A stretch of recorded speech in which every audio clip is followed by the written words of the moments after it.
Bonjour à tout le monde. Avec vos professeurs Mohamed Qabli, lycée qualifiant Hassan II, Académie régionale Lyon Saqi Al-Hamra. Aujourd'hui, on va travailler sur un exercice destiné aux élèves de la deuxième année sciences physiques et SVT BIOF.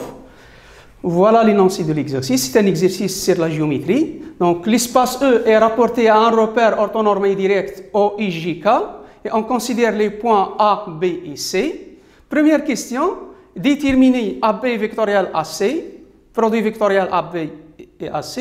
On déduit que les points A, B et C déterminent un plan P. La question B montre qu'une équation cartésienne de P est x plus y plus z moins 1 égale 0. Deuxième question, soit S l'ensemble des points M de coordonnées x, y, z de l'espace, tels que x carré plus y carré plus z carré moins 2x moins 2z plus 1 égale 0. La question petit a montre que S est une sphère dont on précisera le centre I et le rayon R. Question P montre que S inter P est le cercle circonscrit au triangle ABC. Troisième question petit a, calculer le volume du tétraèdre IABC. La question B, soit alpha un réel et M un point de l'espace de coordonnées alpha 0 2 moins alpha, montre que lorsque alpha décrit l'ensemble R, le volume du tétraèdre MABC reste constant. C'est-à-dire il est indépendant de alpha. Bien, très bien.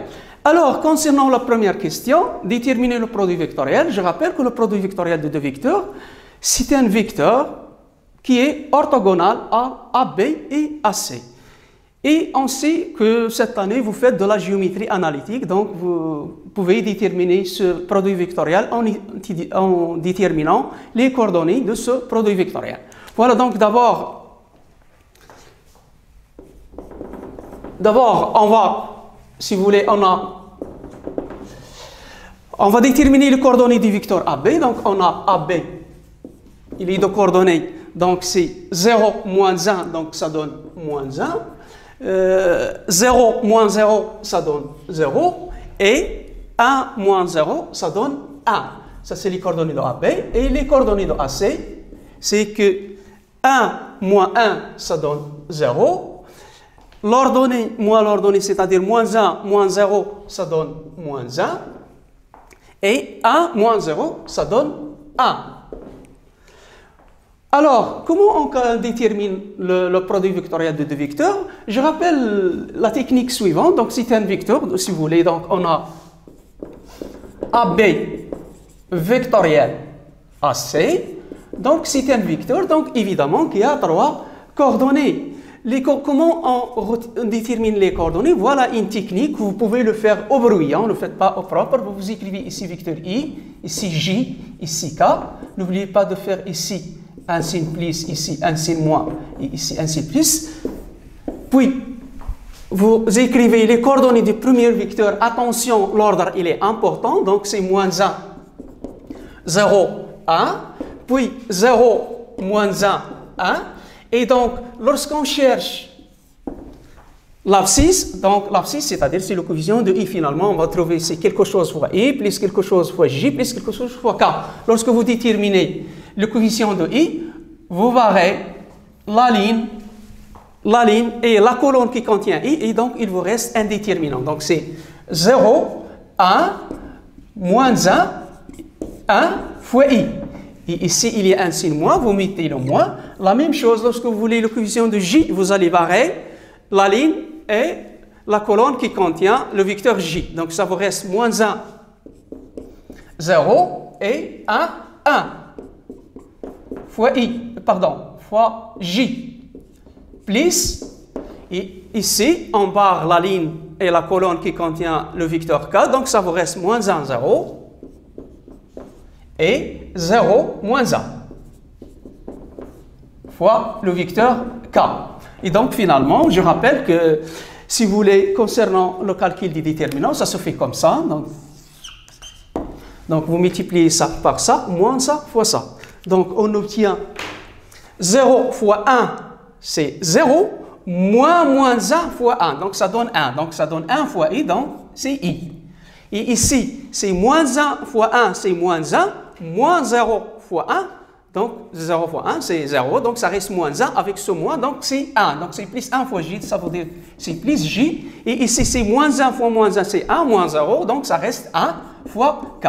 Et donc, voilà votre produit vectoriel. Très bien. En déduire que les points A, B et C déterminent un plan. Là, j'insiste sur le fait de dire que 3 points déterminent un plan. Ça veut dire mathématiquement qu'il y a un seul plan. Il y a un seul plan qui passe par ces 3 points. Et vous savez que ça, ce n'est possible que lorsque les 3 points sont non alignés. Par 3 points alignés, donc il peut passer plusieurs. Regardez ici, par exemple, ces 3 points alignés. Donc voilà, il y a le plan des tableaux. Vous pouvez avoir aussi le plan comme ça, un autre plan, etc. Donc il y a plusieurs plans qui passent par ça. Mais lorsque les 3 points sont non alignés, alors il y a un seul plan. Ici, lorsqu'on a fait la leçon des produits vectoriels, le fait que AP vectoriel AC est différent de 0, regardez, on a trouvé que ce produit vectoriel est non nul, on peut en déduire que les vecteurs AB et AC sont collinéaires et donc, par conséquent, les 3 points sont non alignés et donc ils déterminent un plan. Donc, déduction. Voilà, donc on va dire qu'on a AP vectoriel AC différent du vecteur nil, donc AB et AC ne sont pas collinéaires.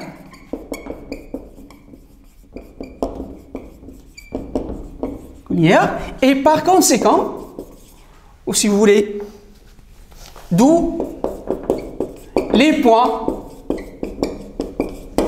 A, B et C ne sont pas alignés.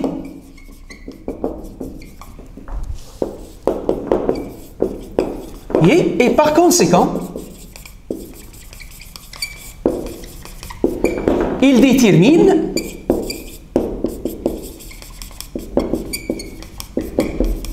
un plan P. C'est le plan, si vous voulez, A, B, C. Très bien. Voilà, maintenant, on passe à la question petit b. Donc, ça, c'est la question petit a. Donc, la question petit b, montre qu'une équation cartésienne de b est x plus y plus z moins 1 égale 0. Donc là, il y a plusieurs méthodes. Vous pouvez montrer que A appartient à ce plan, B appartient à ce plan, C appartient à ce plan. Le plan, c'est-à-dire le plan d'équation x plus y plus z moins 1 égale 0. Et donc, vous pouvez déduire que le plan APC, c'est exactement le plan qui a pour équation x plus y plus z moins 1 égale 0. Mais je vais faire une autre méthode. Ici, en deuxième année, vous vous rappelez que dans le chapitre des produits vectoriels, l'une des applications les plus importantes, lorsque vous avez deux vecteurs, voilà, donc vous avez deux vecteurs, donc vous avez deux vecteurs comme ça, non collinéaires, et donc le produit vectoriel, on a dit que c'est un vecteur qui est orthogonal à I et à V. Vous avez un vecteur I et un vecteur V, donc le produit vectoriel, c'est un vecteur qui est orthogonal aux deux vecteurs. Donc si vous prenez le vecteur AB et AC, donc le vecteur AP vectoriel AC, c'est un vecteur qui est orthogonal, si vous voulez, ou disons normal, au plan APC. Et donc là, on a fait une technique. Comment déterminer cette technique? C'était fait dans le chapitre sur le produit scalaire. Déterminer un plan connaissant un vecteur normal à ce plan et un point de ce plan. Et donc la technique, c'est qu'un point M appartient à un plan qui passe par un point A et de vecteur normal N, si et seulement si, à M scalaire N égale 0. Et dans ce cas-là, le N, le vecteur normal, ce n'est que AP vectoriel AC. Donc je préfère faire cette méthode. Alors, c'est la question B. Donc, on va dire qu'on a AB vectoriel AC est un vecteur normal au plan P. D'accord, ça c'est premièrement. Donc, je prends soit un point M, soit M, X, Y, Z, un point de l'espace. Et donc, voilà ce qu'il faut retenir, qu'on a M, si vous voulez, appartient au plan P, si et seulement si, à M scalaire, le vecteur normal ici, qui est AB vectoriel AC, est égal à 0. C'est ça ce qu'il faut retenir, c'est le plus important. Le reste, c'est des calculs. Maintenant, le produit scalaire C'est quoi le produit scalaire? Dans un repère, ici, le repère, il est orthonormé direct. Donc, le produit scalaire, c'est, si vous voulez, c'est l'abscisse fois l'abscisse, plus l'ordonnée fois l'ordonnée, plus la cote fois la cote. Donc, l'abscisse, les coordonnées de A, B, C, voilà, ce sont les coefficients de I, J, K. Donc, c'est 1, 1, 1. Donc, c'est 1 fois, ici, c'est X, l'abscisse de M moins l'abscisse de A. L'abscisse de A, c'était 1, donc c'est fois X moins 1, plus 1 fois, si vous voulez, l'ordonnée ici, c'est Y, moins YA. Le YA, c'est 0, donc voilà, plus, si vous voulez, 1 fois Z moins, si vous voulez, l'ordonnée, la cote de A, donc c'est 0, est égal à 0. Le reste, c'est des calculs. Donc, c'est l'équivalent. Donc, x moins 1 fois 1, donc c'est x moins 1. Et ici, y moins 0, c'est y fois 1, donc c'est plus y. Et ici, 1 fois z moins 0 c'est z fois 1, donc c'est z égale 0, ce qui est équivalent que x plus y plus z moins 1 égale à 0, ce qui est demandé ici. Voilà. Donc, d'où, si vous voulez, d'où P, donc c'est x plus y plus z moins 1 égale 0. Très bien. Alors, la deuxième question, on donne un ensemble de points et on vous demande de démontrer que c'est une sphère. Et on précisera le centre I et le rayon R. Vous savez que on a vu dans le cours, si vous voulez, l'équation d'une sphère.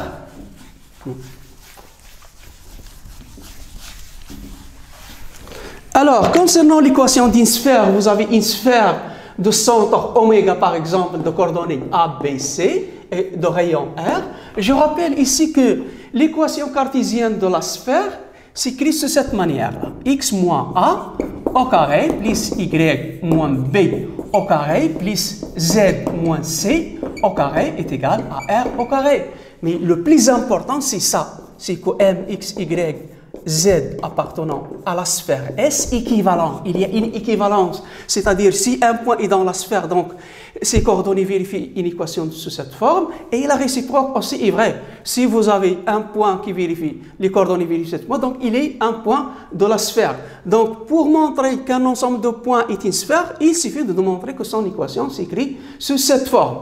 Lorsqu'on développe ça, vous allez trouver quelque chose comme ça. Si vous voulez, x carré plus y carré plus z carré plus alpha x plus un certain bêta y plus un certain gamma z plus un certain delta égale 0. Mais attention, là, je ne peux pas en déduire que c'est une sphère. Alors ça peut être une sphère, comme ça peut être l'ensemble vide, comme ça peut être, si vous voulez... Bon, l'essentiel, c'est que... Alors ça, c'est pas forcément une sphère, il se peut être un point, réduit un point, ou bien une sphère, ou bien c'est l'ensemble vide. Donc, ça veut dire qu'il faut trouver une équation sous cette forme pour pouvoir déduire que ça, c'est une sphère. Alors, petit a, si vous voulez, soit je prends un point, soit M, X, Y, Z, un point dans l'espace. Donc, on a par hypothèse que M de coordonnées X, Y, Z appartient à S, il est équivalent. Selon les données, c'est X carré plus Y carré plus Z au carré moins 2X moins 2Z plus 1 égale 0. Alors, qu'est-ce qu'on fait ici? Je vais faire apparaître des identités remarquables. Donc, je regroupe les X. Donc, c'est X carré moins 2X, voilà. Et ici, voilà, il y a un Y carré, il n'y a plus de Y. Et les Z, voilà, Z carré moins 2Z plus 1 égale 0. C'est facile, comment on va, si vous voulez, c'est facile comment on va transformer ça en une identité remarquable. Donc, je prends le coefficient de X, je la divise par 2, donc ça donne 1, donc c'est moins 1. Donc, j'enlève au carré, puis je retranche celui-là au carré. Vous voyez? Donc, si vous développez, donc c'est x carré moins 2x plus 1 moins 1, et je retrouve exactement x carré moins 2x. Ici, le y au carré, c'est déjà sous forme d'un carré. Et là, je n'avais pas besoin de faire ce truc que j'ai fait ici. Donc, c'est déjà une identité remarquable. Donc, c'est plus z moins 1 au carré égale 0. Et finalement, cela est équivalent que x moins 1 au carré plus y au carré plus z moins 1 au carré, vous faites passer ça ici, donc ça vous donne un 1 au carré. Et voilà, donc il est sous la forme de x moins a au carré plus y moins b au carré plus z moins c au carré égale à un r au carré. Donc dans votre réponse, vous dites, j'appelle cette égalité étoile. Alors vous dites que l'égalité étoile,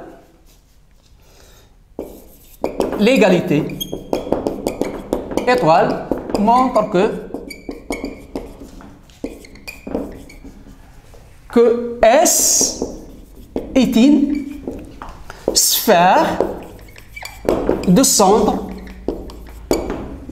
oméga. Voilà, donc je respecte les notations de l'exercice, c'est noté I, donc de centre I. Et voilà les coordonnées, donc c'est 1. Ici c'est moins 0, donc c'est 0. Et ici c'est 1. Hein? Et de rayon, petit r égale à 1. Donc le rayon c'est ça. Mais n'oubliez pas, si vous avez ici un 5, le rayon, ça c'est r carré. Donc c'est racine de 5 au carré. Donc le rayon, c'est racine de 5. Donc ici, le rayon, c'est 1.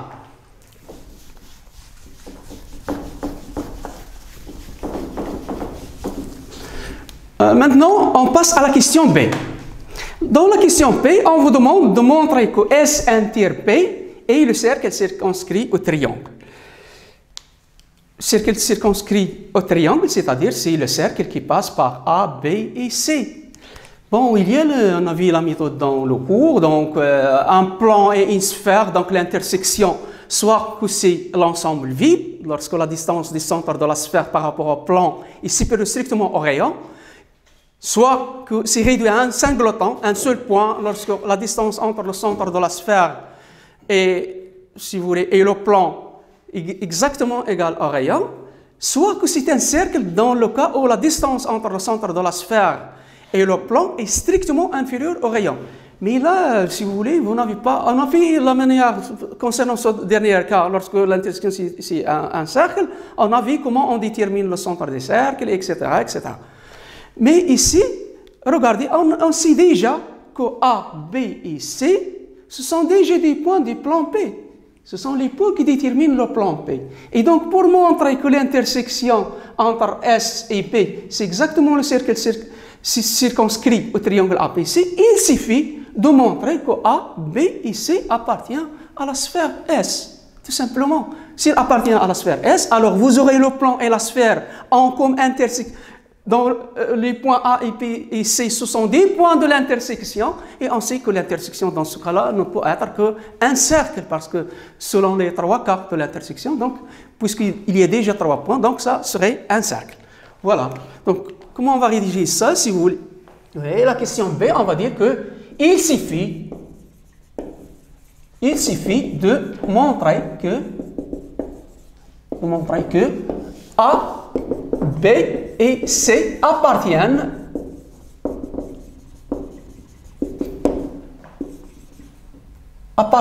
à la sphère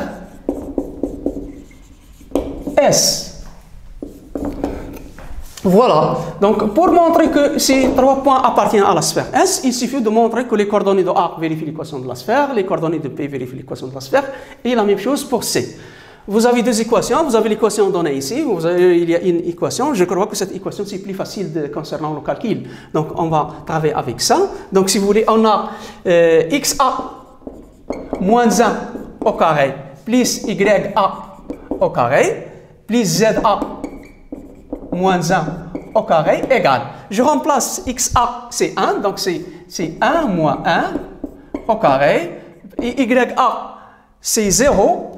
Et za, c'est 0, donc c'est 0 moins 1 au carré. Et ça, si vous voulez, ça c'est 0, 0, et ça c'est moins 1 au carré, c'est 1. Et donc, il vérifie l'équation de la sphère. Donc, on a trouvé exactement ça, c'est 1. Donc, A appartient à S. On a aussi xb moins 1 au carré plus yb au carré plus zb moins 1 au carré égale. Je remplace. Alors, xp, c'est les coordonnées de p, c'est 0, 0, 1. Donc, j'obtiens ici, c'est 0 moins 1 au carré, plus 0 au carré, plus 1 moins 1 au carré. Donc, ça, c'est moins 1 au carré, c'est 1. Ça, c'est 0, et ça, c'est 0. Donc, ça donne 1. Donc, il vérifie l'équation. Donc, B appartient à S. La même chose pour C, donc on a XC moins 1 au carré plus YC au carré plus ZC moins 1 au carré égale, je remplace les coordonnées de C, c'est 1, donc j'obtiens ici 1 moins 1 au carré.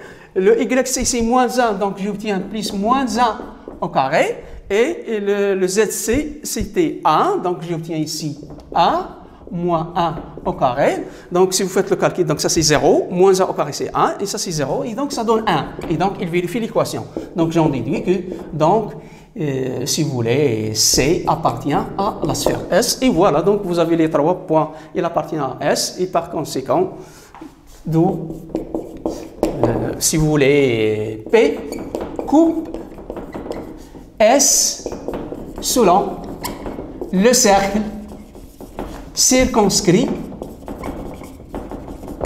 au triangle ABC. Voilà, très bien. Maintenant, on passe à la question numéro 3. Calculer le volume du tétraèdre IABC.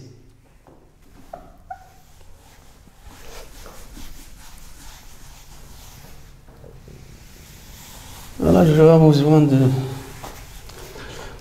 besoin de coordonnées de I, donc on a trouvé que le ici, je l'écris ici, donc c'est ici 1, 0, 1.